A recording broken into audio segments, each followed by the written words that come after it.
Volvimos, no, al Fondo Monetario, qué antigüedad, volvimos en el barro, siempre en el barro. Sácame el blanco y negro porque ahí está. Quiero color, quiero ser optimista en esta ciclotimia nacional que siempre tiene a este muchacho ahí en la ventana, mirándonos y diciéndonos si vamos bien, si vamos mal, si nos vamos al tacho, si nos vamos al bote, que así se llama el nuevo bono. El gobierno aprendió la lección, hizo cambios en su esquema de conducción, abrió los oídos, se puso a escuchar, está dispuesto a cumplir con la que para mí fue la principal promesa de la campaña electoral del 2015, unidad nacional, unidad de los argentinos. Falta plata, hay que financiarse. El problema, a mi juicio, no es el Fondo Monetario Internacional en sí, aunque ir al Fondo Monetario Internacional implica no estar bien, y de algún modo lo dijo Prat-Gay, lo dijo Melconian, lo dice gente que no es enemiga de este gobierno. Ir al Fondo Monetario Internacional implica un fracaso, ponelo entre comillas si querés. Pero de los errores se aprende, esperemos que la tormenta haya pasado y se vaya esfumando. Esperemos que la Argentina no sea una campaña electoral permanente donde todos nos matamos con todo y lo principal termina siendo quién va a ser el nuevo presidente o el que siga el año que viene, sino que vayamos aprendiendo las lecciones, seamos cada vez mejores y pensemos la Argentina a futuro. Una palabra que dicha así es nada. Futuro puede querer no decir nada. ¿Qué futuro? ¿A dónde vamos? En el barro.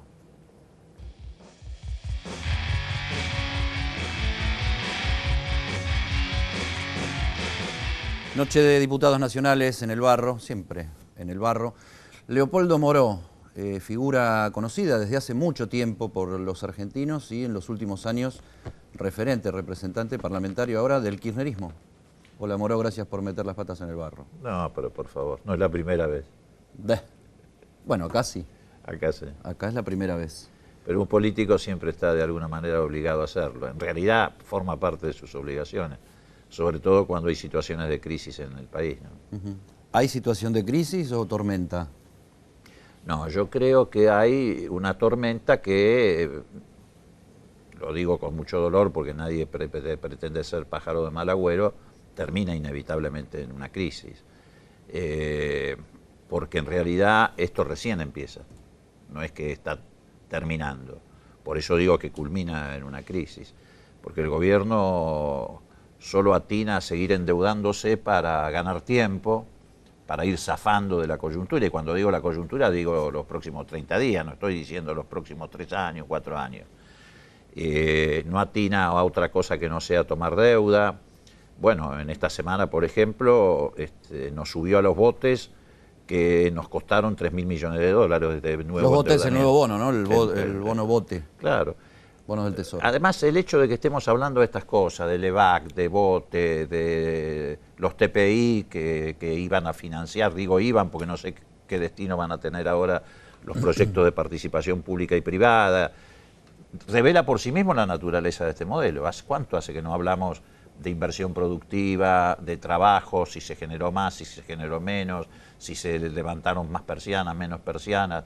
Estamos otra vez envueltos, por lo menos desde mi punto de vista, digo por la generación a la que yo pertenezco, esto me hace acordar muchísimo a lo que pasaba entre el 76 y el 82. Estábamos todo el día pendientes de la calle San Martín, de las pizarras, y no del movimiento productivo de la Argentina. Moró, entre el 76 y el 82 hubo dictadura en la Argentina, ahora no.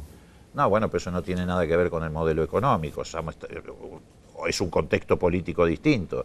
Pero esta es una política que se apoya también en la timba, en la bicicleta, como ocurrió en el periodo de la dictadura militar. Eso no significa asimilar al gobierno de Macri a la dictadura militar, cosa que yo no hago por razones que son obvias. Es un gobierno que está originado en un proceso democrático legítimo, más allá de que ellos se sienten bastante incómodos con la democracia. porque también si lo miramos desde el punto de vista institucional, habría mucho que hablar en términos del retroceso que hemos tenido, ¿no? Casi por sí o por no, porque el tiempo es corto. ¿Falta plata en la Argentina? ¿Necesita financiamiento la Argentina o no lo necesita? La Argentina necesita producir. El problema para mí de la Argentina no es que le sobran pesos, efectivamente le faltan dólares. Y por eso siempre se producen cuellos de botellas en el sector externo. Ahora, el problema es cómo nos hacemos de estos dólares. Si el gobierno cree que la manera de hacerlo es endeudándose desaforadamente, bueno, está por el camino equivocado porque eso nos lleva a la destrucción de la producción. Ahora, si avanzamos hacia un proyecto industrial, un proyecto inclusivo, etcétera, bueno, por ahí nos cuesta un poco porque tendríamos que romper algunas barreras, dejar de ser un país exclusivamente agroexportador, pero seguramente no lo vamos a hacer al costo que está pretendiendo hacerlo el gobierno. ¿Se sienten responsables desde su bloque parlamentario y desde el kirchnerismo, digamos, como para hablar rápido? ¿O es como, porque desde el gobierno dicen, la oposición, sobre todo el kirchnerismo, tiene un discurso que tapa la necesidad de no ir presos? Eso es una simplificación, digo. A ver, la derecha conservadora siempre en Argentina tuvo que fabricar grandes crisis o monstruos que justificaran los procesos de ajuste económico y de autoritarismo político. Yo siempre le comento a Cristina que ella en el ranking no está primera en materia de persecución. Primero está Hipólito Yrigoyen. De Yrigoyen dijeron cosas aún peores que de Cristina. Lo calificaron de asesino. Bueno, lo metieron preso y se lo llevaron a Martín García, donde prácticamente lo mataron de frío y volvió para morir con una congestión pulmonar. Siempre ocurre eso. Yo creo que este cuento de la pesada herencia se ha disipado. Ya la gente se da cuenta que el problema no es la pesada herencia, sino los herederos. Y efectivamente me parece que hay un proceso de revalorización. A ver, yo siempre cuando se refieren a la pesada herencia, digo, pesada herencia tuvo Alfonsín, que tuvo que enfrentar un Estado que estaba organizado para matar y para perseguir a los ciudadanos y democratizarlo. Y Néstor y Cristina, sobre todo Néstor en la primera etapa, por razones obvias, paradójicamente tuvo que tomar una sociedad que no tenía Estado, que le habían destruido las políticas económicas que hoy se están reproduciendo, y tuvo que reconstruir el Estado. Alfonsín estabilizó la democracia y yo creo que Néstor y Cristina reconstruyeron el Estado. Cuando digo reconstruir el Estado me refiero a muchos factores, para ponerlo en términos contemporáneos. Hoy hemos perdido otra vez los argentinos, después de mucho esfuerzo, los instrumentos básicos para hacer política económica soberana. Lo que habíamos recuperado, que era el manejo de la política cambiaria, monetaria y fiscal, se lo hemos regalado otra vez al Fondo Monetario Internacional. Y eso es un enorme retroceso. Yo creo que la democracia es lo que hay, lo que debe haber, y que la democracia debe resolver sus problemas con más democracia. Hoy. ¿Nos sirve este esquema de campaña electoral permanente, Moró, donde la discusión siempre es quién va a ganar en la próxima y eso empaña las discusiones de fondo en la Argentina? Bueno, es también parte de la democracia, y no solamente acá. En Europa los regímenes parlamentarios a veces te llevan en escenarios donde tenés 2 o 3 elecciones en 2 años para cambiar parlamentos que caen porque se recomponen las mayorías. Muchas veces se ha discutido si acá los periodos constitucionales tienen que ser más extensos, menos extensos. Digo, a mí no me parece que eso interfiera en la toma de decisiones. La toma de decisiones tiene que ver con definiciones de proyectos de país. Y yo creo que este gobierno no tiene un proyecto de país, sino un plan de negocio. Y eso hace incompatible la posibilidad de un acuerdo político en la Argentina. Yo puedo acordar con aquellos que, aún teniendo diferencias de ideas, de programas, etcétera, etcétera, tienen ideas. Ahora, los que, si me sientan en la mesa un tipo que viene a defender mis intereses económicos, o incluso en algunos casos muy particulares, se me hace muy difícil. Yo coincido que a la Argentina le falta definir un proyecto productivo a largo plazo. Le falta un plan maestro, hace tiempo que le falta un plan maestro consensuado por la mayoría, donde haya ciertas tendencias que no las toque nadie, que tengan que ser así y punto, porque este es el plan de la Argentina, más allá de quién gobierna, y en todo caso se evalúe a quién gobierna por si lo hace mejor o lo hace peor en esa dirección. Ahora, en las coyunturas se tiende a hablar de la coyuntura y eso nos vuelve muy cortoplacistas. Falta plata, no sobran dólares. ¿El problema es el Fondo Monetario o el problema es cómo se va a conversar con el Fondo Monetario y desde dónde? A ver, el problema es tener la posibilidad, te reitero, de hacer política económica con una mirada soberana, independiente, sabiendo que tenés un mundo y lo que se denominan los famosos mercados, que siempre te va a intentar imponer restricciones, sus propias reglas de juego. Pero si vos tenés herramientas que vos mismo podés manipular, conducir, manejar, bueno, estás defendiendo desde ese lugar con autonomía tu proyecto de país. Ahora, si vos cedés primero al mercado, como han hecho ellos, y ahora al gendarme del mercado esas herramientas, te cerrás todas las puertas. Entonces, me parece que ahí está la clave del problema. Además, para hacerle caso al Fondo Monetario en sus recetas clásicas, el otro día yo me reía y lloraba, digo, cuando lo veía a Duhovne diciendo, no, este es un nuevo Fondo Monetario Internacional. Yo pensaba para mí, sí, no, la receta que nos van a aplicar no es muy brutal, sino brutal. Es una ingenuidad, todos sabemos que la receta del fondo, además ya vino Cristina Lagarde acá y dijo que pretendía. De atrás de cámara, Emiliano, nuestro productor, me hace así, que quiere decir 2 minutos en el caso. En el caso de bueno, en el caso si de la hace así, yo también lo recibo con alegría. Lamento ponerme en el centro de la conversación. Durante mucho tiempo, cuando el kirchnerismo era oficialismo, yo formaba parte del periodismo hegemónico y de los medios hegemónicos, y ahora no. O sea, como que tener una posición donde se critica al que gobierna ahora es casi como estar del lado de ustedes. Y me parece muy maniqueo y muy, perdón la expresión, muy embrutecedor el razonamiento, Moró. Sí, está bien. Si te caracterizaron como eso, se equivocaron, porque yo no creo que vos, como es que en el ejercicio del periodismo como persona... No, como parte de un periodista de un grupo.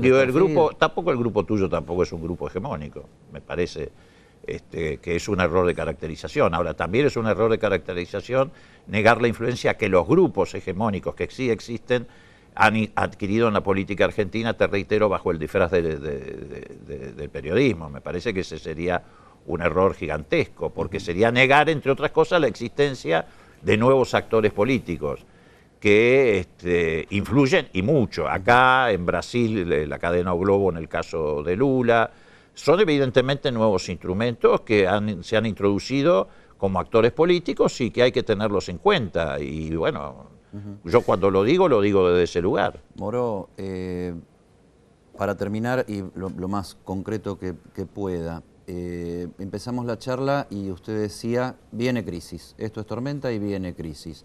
¿Es deseo? ¿Es club del helicóptero? No es ni deseo. A ver, nosotros fuimos víctimas del club del helicóptero precisamente porque De la Rúa no admitió a tiempo que se encaminaba a una crisis.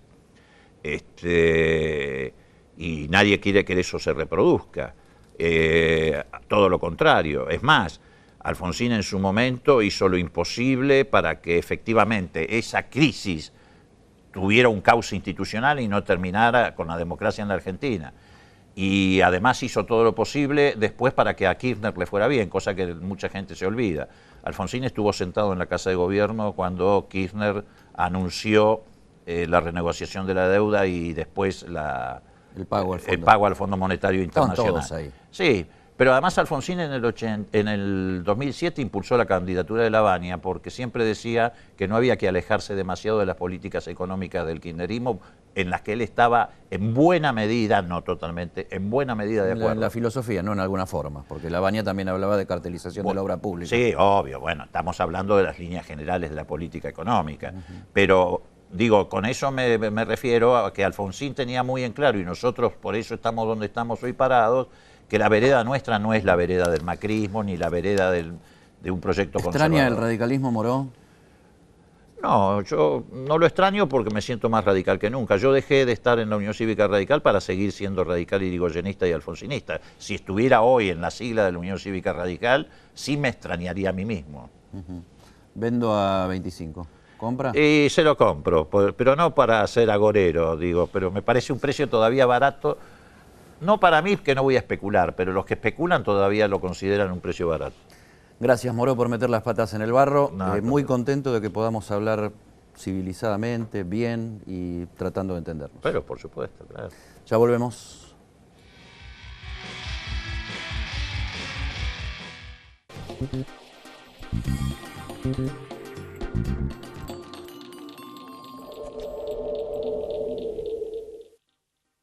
Tucumán es naturaleza y cultura. Es historia y sabores. El corazón del norte te espera. Sentí Tucumán. Somos tu destino. Cuando cambias tu celular usado por uno nuevo, cambian tus salidas, cambian tus habilidades, cambian tus locuras, cambian tus paisajes, cambian tus anécdotas. Si sos Movistar, cambiar tu celular hoy es mucho más fácil. Con Plan Canje, trae tu cel usado como parte de pago y llévate uno nuevo. Movistar, elegí todo. Sí al 99% de cloacas. Sí al 100% de agua potable. Y sí a tener uno de los índices más bajos de mortalidad infantil de América Latina.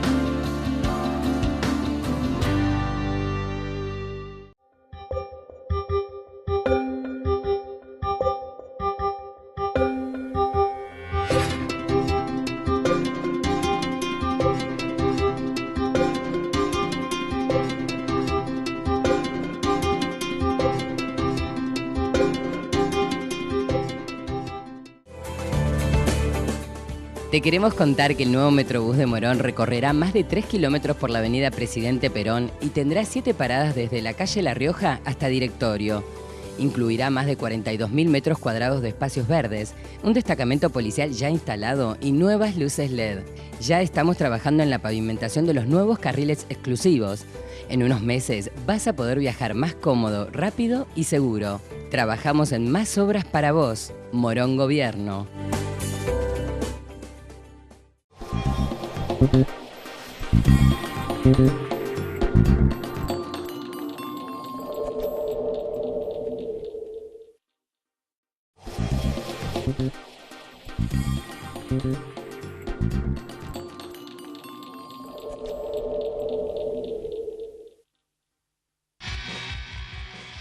Esa es la cuestión, no graneros, sino llenar las góndolas.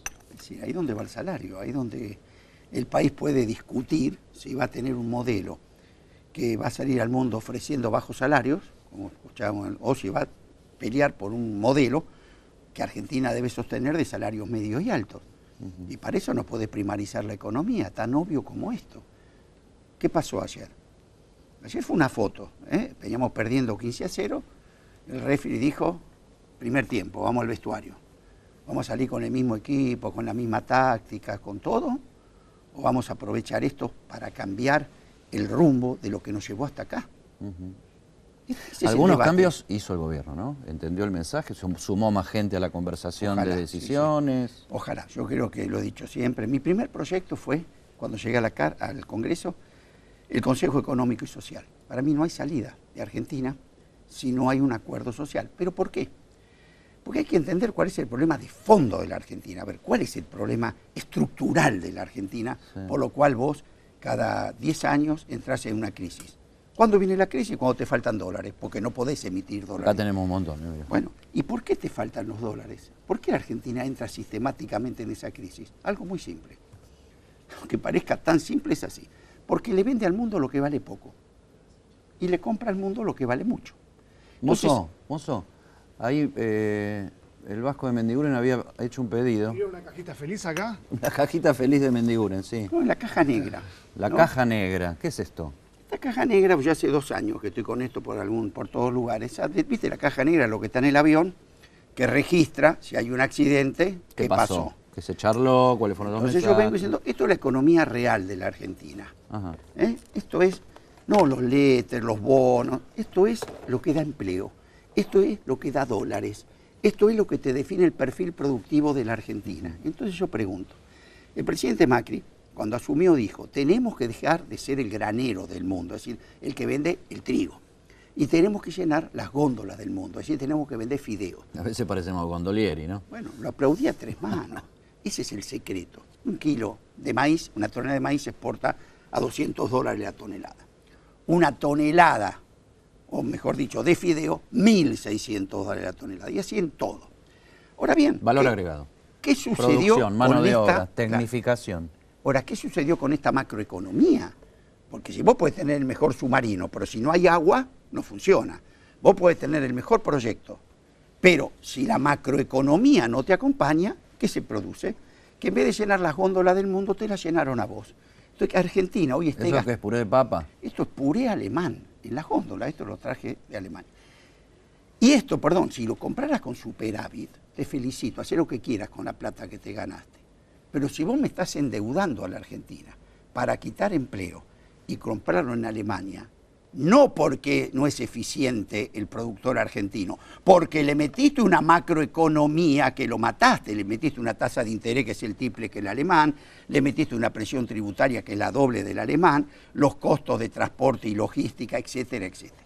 Pero lo más importante de esto, ¿qué quiere decir? ¿Qué te dice esto? Vos podés traer, por ejemplo, choclos, maíz dulce de Italia, champiñones de... O cuando vos ves que hay 15 kilómetros de cola o 10 para cruzar a Chile los fines de semana, cuando ves que los aviones salen en Ezeiza con la gente colgada del ala, que veranear en Santa Teresita cuesta el doble que en la Costa Azul, ¿no te dice algo? ¿No te parece que hay algo que no está funcionando? Vos fuiste presidente de la Unión Industrial Argentina. Fui el primer ministro de la producción de la Argentina. Y ministro de producción de la Argentina, estás vinculado a la producción, aparte de ser diputado por el sector de masa en este momento. Lilita Carrió dice que la UIA funciona como una mafia. Pero la conocemos, la doctora Carrió. Yo lo tiene en el recinto, lástima que no estaba, pero le contesté. Cuando llegó a decir cosas mías, que yo le había dicho a De la Rúa, que lo íbamos a voltear. Un disparate. Temerarias, declaraciones temerarias. Ahora está muy enojada porque hubo una reunión en el Jockey Club con el presidente de la Corte y algunos empresarios, que ella identificó como de la UIA.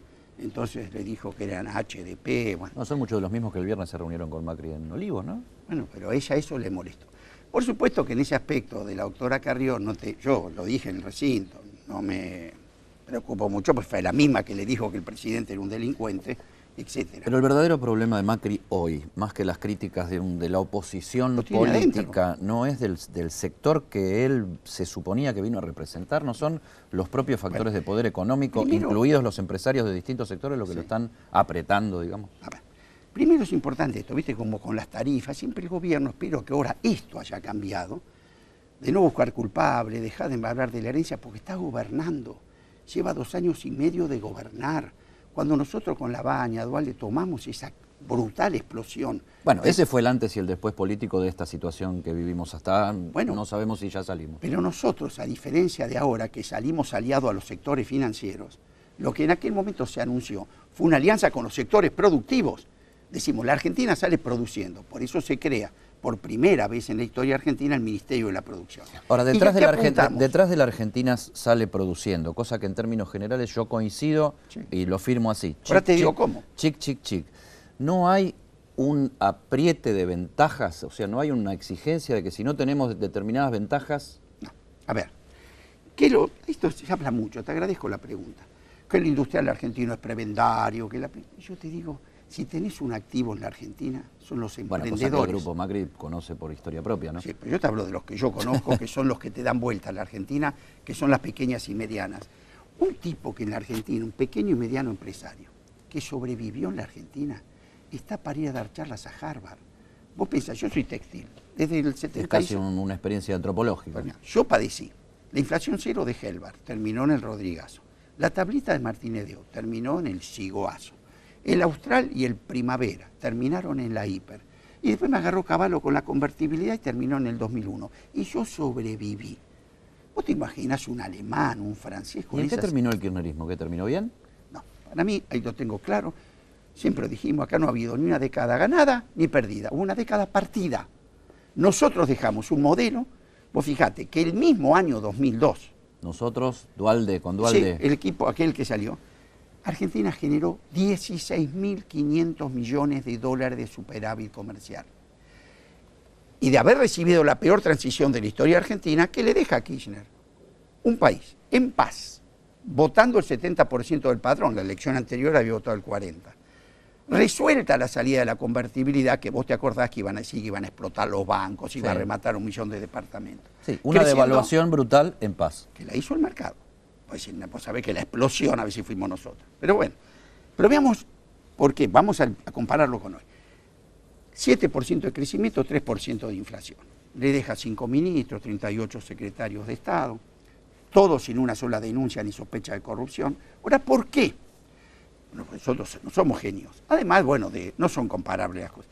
Pero a lo que se apuntó es a liberar la energía productiva de los argentinos, a darle las condiciones para que generen riqueza. ¿Y sabés a dónde apuntamos? Al ahorro de los argentinos. Porque estaba claro que el fondo no te iba a presentar. Estaba claro que si vos no tentabas en que los argentinos que la tienen, ¿por qué la tienen? ¿El problema de la coyuntura es el fondo o cómo vamos a conversar con el fondo? ¿Desde dónde? ¿Con qué respaldo? ¿Con qué convicción? ¿Con qué...? Permiso, muchachos. Mira, le llegó venimos acá porque nos queda cerca. Sí, pero no nos va a llevar los productos. No, ¿sabés cómo te cobra el café? Supositorios del FMI no hay ahí, ¿no? No, pero que sí tenemos toallitas higiénicas de Checoslovaquia. Ah, mirá. Eso está muy bueno. Y el preservativo hacemos acá Praga, todavía. lindo limpiarse en Praga. Muy lindo, sí. ¿Qué tema el de los dólares? Carrió tiene la solución. Dijo, hay que matar al dólar. Sí. Hizo así, tiene que llegar a los 30. Vio que Carrió lo llamó Durán Barba para pedirle disculpas. Sí. $100 pagar por esto de circo. ¿Qué hace? Me descubriste. Esto de circo. Qué bárbaro. Lo llamó para pedirle disculpas a Durán Barba, ¿vio? Ah, ¿qué le dijo? Le dijo, quédate tranquilo que no te voy a... Y se cortó la comunicación, no se sabe cómo seguía la cosa. Al tenido le dice, ¿viste? El tenido le dijo. Tenido. Así, mejor que no le pida disculpas. ¿Cómo está todo el Frente Renovador? ¿Usted sigue en el Frente Renovador? Sí, por supuesto. Es verdad que a los del Frente Renovador... Uy, se le cayó algo, cuidado. Sí, que es importado eso. Es importado. Es chino. Sí, dice, ¿es verdad que le dicen a los de Frente Renovador, le dicen electricista novato? ¿Por qué? Porque nadie sabe dónde está Massa. No. Está muy bien. Buena pregunta, ¿eh? Está mejor que ¿Dónde está Massa? Cuanto más silencio está, más crece. Qué bárbaro. Se lo extraña. Como de Cristina dicen lo mismo, ¿eh? ¿Cristina Lagarde? Ah, no. Cristina. De Cristina a Cristina. Bueno, son $30. Después está Lagarde y la Gordi. Lagarde y la Gordi. Mire, tenemos un humorista ahora. Voy a hacer me va a sacar el trabajo. Voy a recibir de Qué mozo, bárbaro. porque Bueno, ahora Barrio Nuevo conduce el partido, ¿viste? Barrio Nuevo que tiene dólares. A Barrio Nuevo le dicen bebé suelto, porque tiene miedo que volver al corralito. Como muchos argentinos. Bueno. ¿Cuánto va a ser esto? Esto, $40. ¿Podemos canjear con esto? Toma, llévate las toallitas higiénicas, anda. ¿Y dónde está Massa? Bien, trabajando. Estuve el sábado con él en Las Heras, trabajando mucho con el equipo económico. Yo creo que no hay duda de que tenemos el mejor equipo económico para poder... Me dan miedo. Cuando dicen eso me dan miedo porque lo mismo me dijeron acá en el gobierno, lo mismo dicen...